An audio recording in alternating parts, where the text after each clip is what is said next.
જય માતાજી મિત્રો, હું ભીખાભાઈ વાઘેલા જણાવતા બહુ દુઃખ થાય કે બોટાદમાં સનાતન સમિતિના નેજા હેઠળ સનાતન સમિતિના મેન વિનુભાઈ શિસા, ગામ હરિપર, તાલુકો ગઢડા, એનો દીકરો પિન્ટુ, એક એનો દીકરો બીજો ભોલુ અને એક એનો દીકરો બીજો પ્રદીપ, આ 4 વ્યક્તિએ થઈ અને સનાતન સમિતિનું નામ આપ્યું હતું. 111 સનાતન સમિતિ દ્વારા સમૂહલગ્નનું આયોજન થયું. એમાં સનાતન સમિતિની વાત હતી એટલે અમે ભેગા હતા, કારણ કે સનાતનની વાત આવે એટલે તો આપણને હરખ હોય, કારણ કે સનાતનની તો આપણે ખરા. પણ આ 3 એના છોકરા, એક એનો બાપ, આ 4 સિતરિયા નીકળ્યા. 111 સમૂહલગ્ન ન થયા પણ 31 થયા. 31માં જેટલા આવ્યા એ બધાનું બૂસ મારી દીધું છે. 20,000 રૂપિયા લીધા દીકરા પાસેથી, દીકરી પાસેથી, એટલે 40,000 રૂપિયા થયા. 31 જોડકા એટલે આ ટોટલ 62 લોકો થયા. 62 જણા પાસેથી 20,000 રૂપિયા લીધા અને ખાઈ ગયા. મંડપવાળા નથી દીધા, લાયવાળા નથી દીધા, માયકવાળા નથી દીધા, ગુંદી ગાંઠિયાના નથી દીધા, ફર્નિચરમાં એમે વચ્ચે રહ્યા હતા એ નથી દીધા. અને હજી દીકરીઓનો કર્યાવર અડધો બાકી છે અને પૈસા લઈ લીધા છે. ફર્નિચર દીકરીઓને મળ્યું કે એમે વચ્ચે રહ્યા હતા એટલે. અને બીજું, વિનુ શિસા, તું સનાતન સમિતિના નામથી સીટિંગ કરતો હોય, ગરીબ દીકરીઓ સમૂહલગ્નમાં જોડાતી હોય તો હરામી તારે કોઈથી દીકરીએ દીવો નહીં રહે.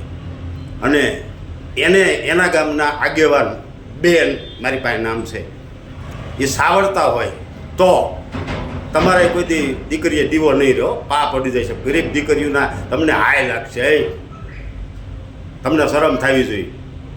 કોઈને કાંઈ નથી દેવું અને સીધું એના ટોટલ પૈસા તમને આંકડો આપો 12,40,000 રૂપિયા થાય છે. આ વિનુ શિસાએ વાપરી નાખ્યા કે જે કર્યું. અને મને એવું જાણવા મળ્યું છે કે આ કાયમ આવા સીટિંગ જ કરે છે, સીટરીઓ જ છે વિનુ શિસા. અને વિનુ આજે ભાગ પહેલો છે. આજે તું જીવીશ ત્યાં લગી બધા ભાગ 2, 3, 100, 200, 500,000 આવશે. એટલે કાયદાકી કાલથી અમે કામગીરી ચાલુ કરવાના છીએ. પોલીસ સ્ટેશન પણ જવાના છીએ આના વિરુદ્ધમાં.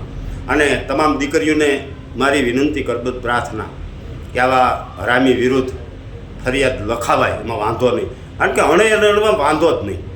કારણ કે આ કપાતરના પેટના હરામી દીકરીઓને ખાઈ જતા હોય અને નામ પાછા મારા દીકરા સનાતનનું આપે. હવે તમે સનાતનને લજવો છો, સનાતન છે એ છે, રહેવા દો. તમે સનાતનના નામે સરી ખાવામાં.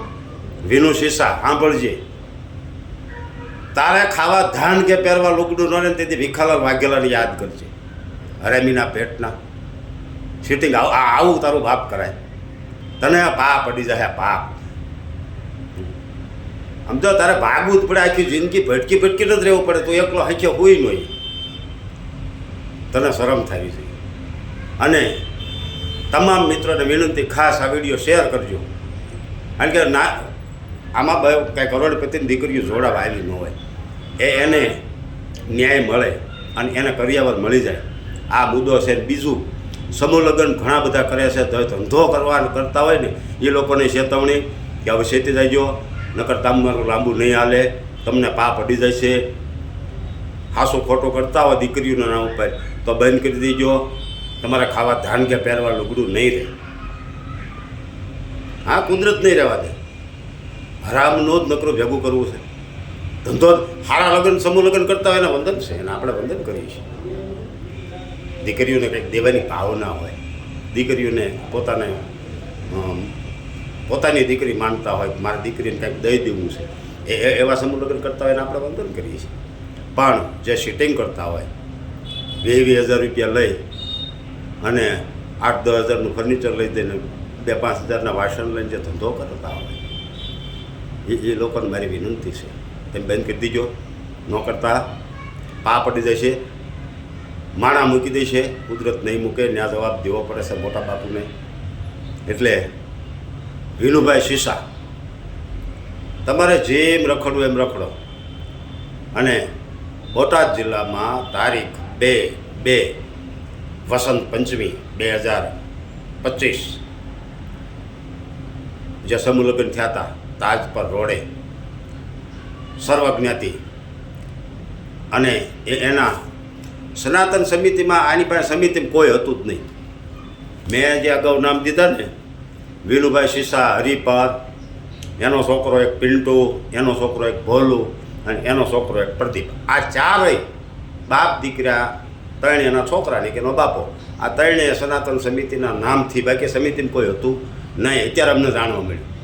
આ ચારેય થઈ અને લોકોને છેતર્યા છે, ગરીબ દીકરીઓને છેતરી છે. તો કોઈને કાંઈ જાણકારી માટે કે કાંઈ દુખતું હોય તોય તકલીફ હોય તો હું મારો નંબર આપું છું 98 244 8200 આ બે મારા નંબર છે. ગમે ત્યારે ફોન કરવાની છોડ પાકી માહિતી મળશે. અને વિનુ શેષા તો દુનિયા ગમે ત્યાં હંતાઈ જા, બાકી માણસ છોડી દેશે, બાકી કાયદો નહીં છોડે અને તારા પાપ નહીં છોડે. વિનુ શેષા. જય માતાજી, જય ભગવતી.